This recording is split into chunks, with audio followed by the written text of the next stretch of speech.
Kashi news channel, सच है तो बोलेगा। आम आदमी पार्टी के राज्यसभा सांसद संजय सिंह ने आज सारनाथ में रोजगार दो, सामाजिक न्याय दो पदयात्रा के तीसरे चरण का समापन किया।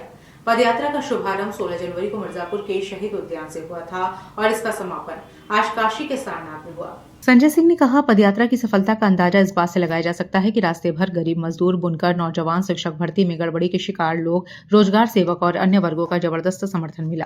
3 चरण की यात्रा पूरी हो चुकी है और अब हमारा नया नारा है, रोजगार दो वरना 10,000 रुपए हर महीने बेरोजगारी भत्ता दो, बदले में 2 घंटे प्रतिदिन नौजवानों से काम लीजिए। दूसरी प्रमुख मांग है कि सरकारी और प्राइवेट स्कूल कॉलेजों में संविधान की शिक्षा अनिवार्य रूप से पढ़ाई जाए। उन्होंने बताया कि 8 चरणों की यह पदयात्रा अभी जारी है और पहले 3 चरण बहुत सफल रहे हैं।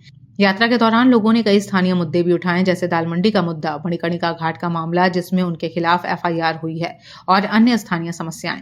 संजय सिंह ने कहा कि ये सभी मामले संसद में और प्रधानमंत्री के सामने रखे जा रहे हैं। शंकराचार्य से जुड़े विवाद पर बोलते हुए संजय सिंह ने तीखा हमला बोला। उन्होंने कहा, मैंने स्वयं शंकराचार्य जी से फोन पर बात की और उन्हें पूरा समर्थन दिया है। हम उनके साथ हैं। सत्ता का अहंकार जब हिटलर की सोच में बदल जाता है तो ऐसे आचरण शुरू हो जाते हैं, जैसे शंकराचार्य जी के साथ हुआ। पुलिस ने शंकराचार्य से यह तक पूछा कि आप शंकराचार्य हैं या नहीं, अपना प्रमाण दीजिए। मैंने आज तक ऐसा नहीं सुना कि किसी शंकराचार्य को उनकी पहचान साबित करने के लिए कहा जाए। वहीं प्रयागराज में 3 शंकराचार्यों के साथ स्नान कराया गया था, लेकिन आज क्या हो रहा है? संजय सिंह ने कहा कि यह सरकार की अहंकारी सोच का परिणाम है और ऐसे मामलों पर आवाज उठाना जरूरी है। पदयात्रा के समापन पर बड़ी संख्या में कार्यकर्ता और स्थानीय लोग मौजूद रहे। आपने इसे जनता से सीधे जुड़ने और उनकी समस्याओं को राष्ट्रीय मंच तक पहुंचाने की सफल मुहिम बताया है।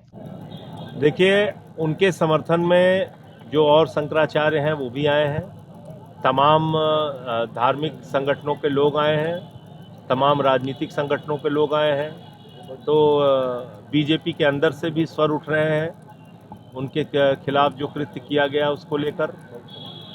एक पूर्व मंत्री हैं, उन्होंने भी आवाज़ उठाई है। तो इसलिए ये मैं आपसे कह रहा हूँ कि सत्ता का अहंकार जब हिटलर शाही में तब्दील हो जाता है तो ऐसे आचरण सत्ता करती है। जो शंकराचार्य, भाई एक चीज़ आप मुझे बताइए, एक शंकराचार्य से अगर आप माफ़ी मांग लेंगे, मान लीजिए आपके प्रशासन ने कोई गलती किया, तो इससे आप छोटे हो जाएंगे क्या?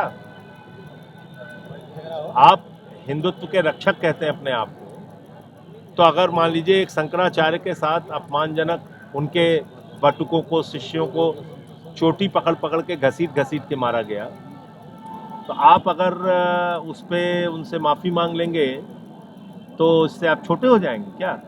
हिंदू के लिए बात कही है, मतलब देखिए क्या हो रहा है, घाटों को तोड़ा जा रहा है।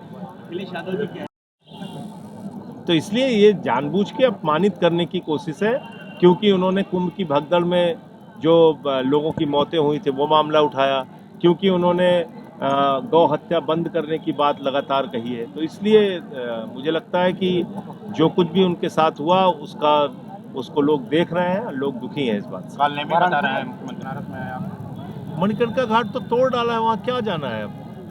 वो पूरी तरीके से वहाँ मंदिरों को क्षतिग्रस्त किया है। माता अहिल्याबाई होलकर जी की प्रतिमा को तोड़ दिया है। मैंने वो सारे वीडियो डाले हैं, तो उसमें अब जाने का क्या कारण बनता है?